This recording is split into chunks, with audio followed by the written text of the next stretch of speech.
Hey there, Internet friends. Trevor Starkey here with another episode of Movie Monday, my weekly Monday show where I sit down and talk about movies. Today I'm going to tackle the new Pixar movie, Coco, as well as the Disney Frozen short that plays before it in theaters. So let's tackle the Frozen short first.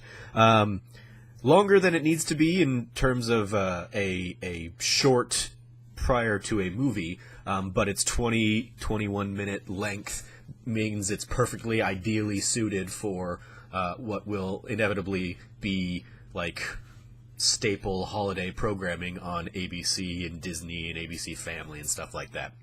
I imagine this will be a Christmas tradition on those networks, and the only reason I would say it doesn't completely show its hand as a cheap cash-in on the Frozen popularity is that they don't introduce a whole bunch of new characters that can be easily merchandisable. So it's fine, it's harmless, but it especially in contrast to Coco shows that Pixar is really great at making something for all ages, whereas this Disney Animation Studios thing really gears this towards young kids. There isn't a lot in the way that's going to challenge or lighten up a parent's face. I was just kind of sitting there with a unamused blank stare most of the entire time. It's,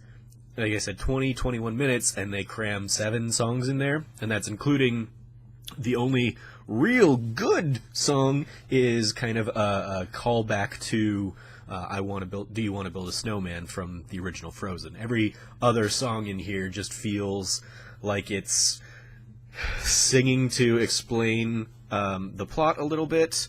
Nothing really jumps out as memorable in terms of the songs in here. It's just kind of all laissez-faire, and and watching the credits roll at the end, seeing the Roberto Lopez thanked as a special thanks, but not as the person who wrote the music for this. I was like, yeah, of course he didn't write the music for this, because it's not great. One of the few things it does have going for it is that they finally gave Jonathan Groff, I believe, who plays Kristoff, a song.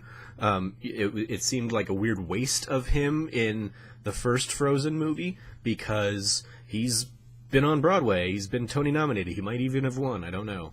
But he has his little 2-stanza thing about Sven in the actual Frozen movie, and here they actually give him a song to do. Again, it's a forgettable song, but it's something. So overall, it's a fine thing. Not great, not good even, just there. But I do fully expect it to be a regular half-hour special on ABC and ABC Family and Disney Channel and all that stuff in the years to come when it comes to Christmas programming.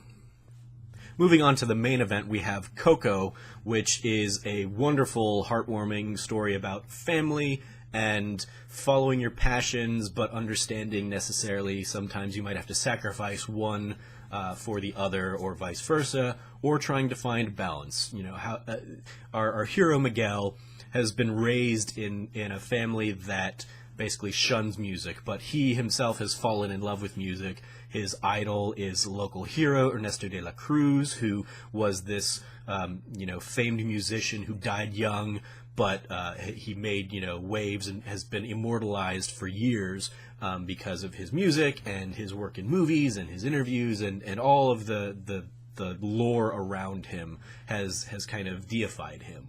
And Miguel looks up to this guy and says, I want to be him. I want to be De La Cruz. I want to be like De La Cruz. But his family says, no, you're going to be a shoemaker like everybody else in our family. We've been spurned by musicians in the past, and we don't want you going down that route.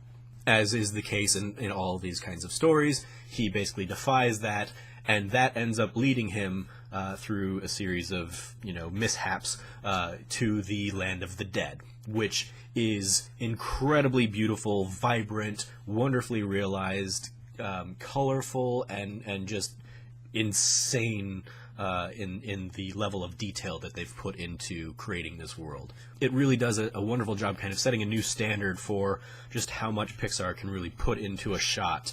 In between the Frozen and Coco features, they did a little kind of behind-the-scenes shot of some of the big, high technical shots of the Land of the Dead, and talking about how there's millions of lights and millions of little colorful houses on the screen and stuff like that. And it shows. Like, it's clear that they put a ton of work into crafting that universe. So Pixar's usual level of polish and attention to detail is all over this film, and it's wonderful, and it certainly stood in contrast to the Frozen short. The care and love put into this story versus the other one, which just feels like, hey, we haven't done something for Frozen for a while, we need to crank something else out until we get Frozen 2. This is not that. This is building a brand new world, telling a well-crafted beginning, middle, and end kind of story. I do have a complaint that some of this stuff was pretty predictable. It was pretty easy to see where certain things were going. But it was still, like, when those things still happened, they still hit, and they still hit hard. There's still great emotional punch. I also noticed that Pixar does kind of fall into a trap where it kind of repeats itself in some of the elements of this film. There's one sequence in particular where it's like, you did the exact same thing in Inside Out, but you did it better in Inside Out. And so here it just feels like a pale imitation of what Pixar themselves have done before, but ultimately it's small little things that don't detract from the overall experience. The characters are wonderful. The universe is beautiful. The music is lovely. There's just a great passion and love, also especially for the subject matter. As somebody who's recently gotten back into wrestling, one of the things I learned not long ago is this character of El Santo from Mexican wrestling. This is a guy who luchador, wore a mask, and basically was so committed to his wrestling persona, he didn't go anywhere without his mask for decades.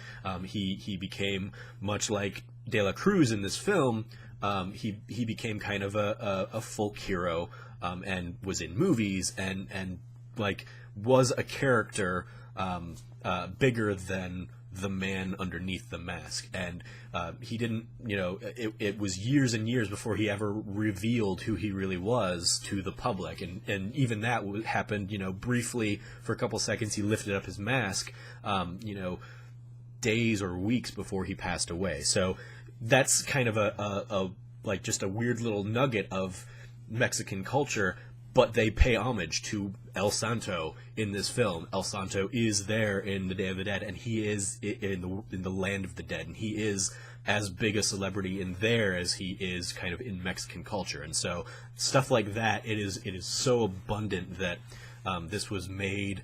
And there's even, in the credits, there is a whole kind of screen full of special thanks to our cultural advisors and organizations and people that helped do the research and helped make this feel authentic to the culture, which I've, lived near my entire life here in Arizona. I've lived near kind of Mexican culture and Day of the Dead, but I've never, seen kind of something to this level of representation in it. So all in all, I highly recommend Coco. It's a wonderful story about following your passions and loving your family and the difficulties that are inherent in both of those things, and how they can sometimes work against one another. As somebody who, pursued theater for a long time and now is trying to do, video game and pop culture kind of personality stuff, my family doesn't understand that at all. They just wanted me to be a doctor or a lawyer or something like that.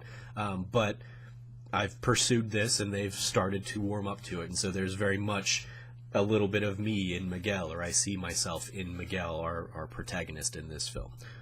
So final thoughts, I highly recommend seeing Coco, but if you're running a few minutes late or 20 minutes late to a screening, You're not going to miss much if you skip over the Frozen short beforehand, but Coco is definitely worth it. Definitely check it out. It is a beautiful spectacle to see on the big screen.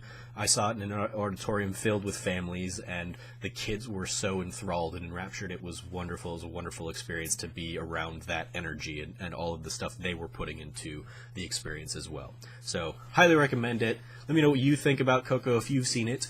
In the comments below. As always, I've been your host, Trevor Starkey from TrevorTrove.com. You can follow me at SnarkyStarkey on Twitter. And until next time, from here at the Trove, treasure your friends.